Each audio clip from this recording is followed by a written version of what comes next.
city planned for orderly and productive work, but at the same time full of life and loveliness, custom-built for dreaming and intellectual speculation, and therefore qualified not only to be the seat of government, but also to become in time one of the most enlightened and discriminating cultural centers in the country.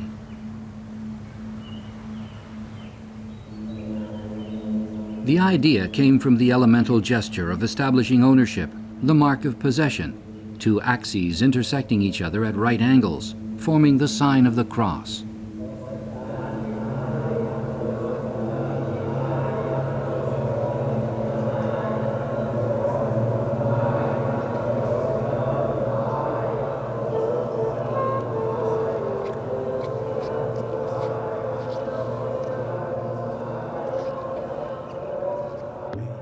When Lúcio Costa outlined his pilot plan for Brazil's new federal capital in 1957, not even the road to its construction site had been completed. All state officials were still sitting very comfortably by the ocean in Rio de Janeiro. But the most senior state official, the newly elected president of Brazil, Juscelino Kubitschek, had declared the construction of Brasilia, 1,000 kilometres to the northwest of Rio, to be the main task of his period of office. The creation of a complete capital city out of the nothingness of the hinterland. A gigantic playground for planners and architects, and a gigantic undertaking for engineers and building workers.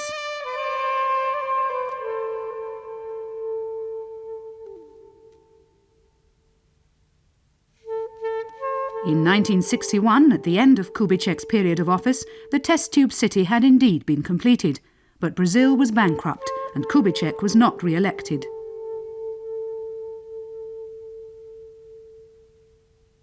The principal buildings of Brasilia were designed by Oscar Niemeyer, the Justice Ministry with its curtain of water, the Foreign Ministry fronted by a sculpture entitled Meteor, an indication perhaps of future outside contacts.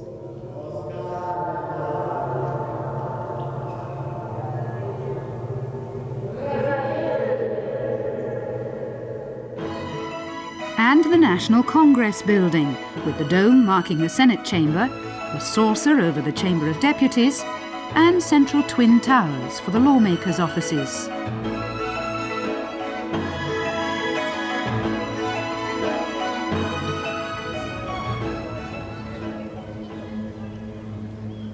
Niemeyer was concerned not only with the visible form of his creation, but also with its audible presence.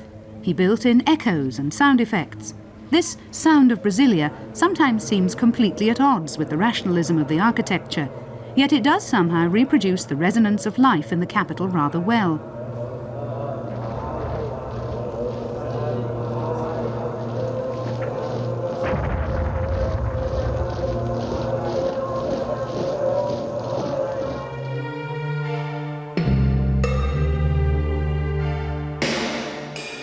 The President's Palace and the Supreme Court, together with the Congress Building, enclose three sides of the Square of the Three Powers.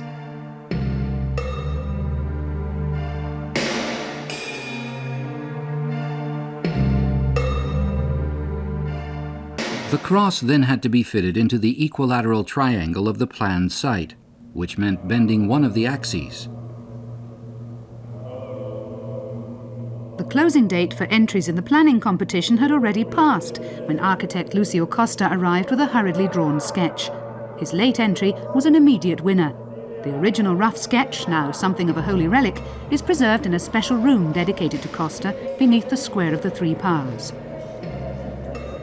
The room also contains a model of the city.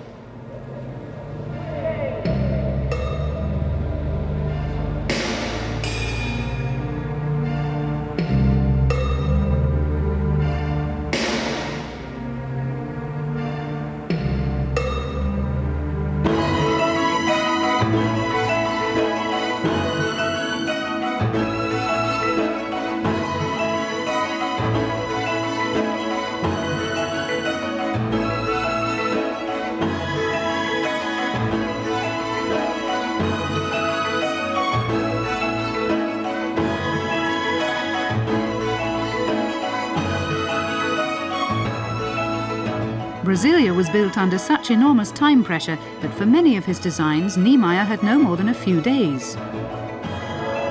But there is no sign of haste in his cathedral building, for instance, nor in the pyramid of the National Theatre.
The cycle of everyday functions, living, working, recreation, will be regulated by town planning with a view to minimizing wasted time. Charter of Athens of the International Congresses of Modern Architecture.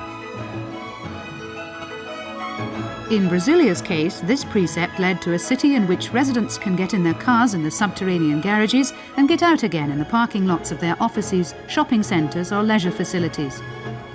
The city was not built with pedestrians in mind, but the original street plan with no traffic lights was not designed for the number of cars which nowadays crowd Brasilia's main axes. Despite the relative lack of industry, Brasilia has become a magnet for people fleeing poor farming areas. The residential blocks on the city's curving transverse axis have long been filled to capacity, so while the original pilot design for the city remains largely intact, a ring of satellite towns and slums has sprung up on the city periphery. The reality of Brazilian life has caught up with the test tube capital.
Beyond the monumental axis, the city sometimes has all the charm of a blue-tiled motor repair shop.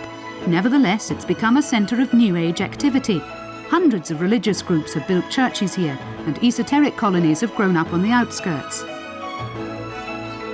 Brasilia is surrounded by mysticism.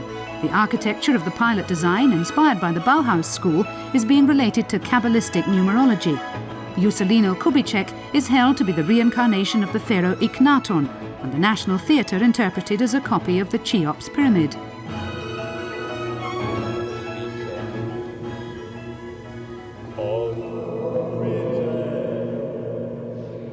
Perhaps this is a reaction to the actual concept of Brasilia as reason rendered in stone.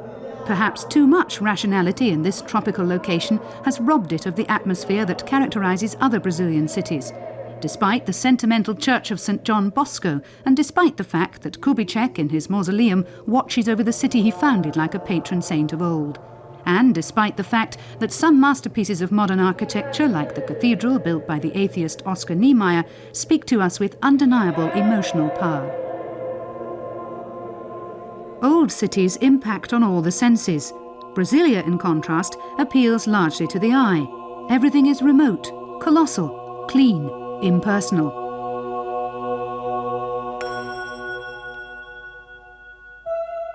But the graphic clarity and rationality of the architecture does in fact impose itself on the feeling of the place, and it's impressive just how light an effect monumental architecture can achieve.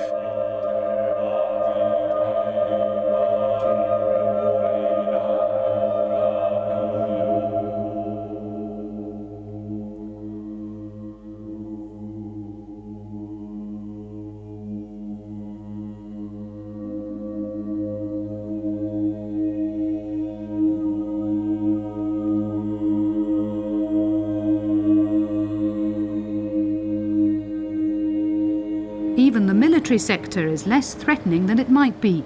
Its symbol is an upturned sword hilt, a structure into which Niemeyer built a multiple echo.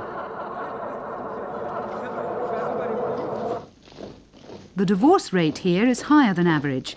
People speak without regional accents. There's enough room for military parades to satisfy any dictatorship. And the people who live here, especially those born here, love their fascinating new city. And Brasilia's main purpose, the development of Brazil's vast hinterland, is being fulfilled.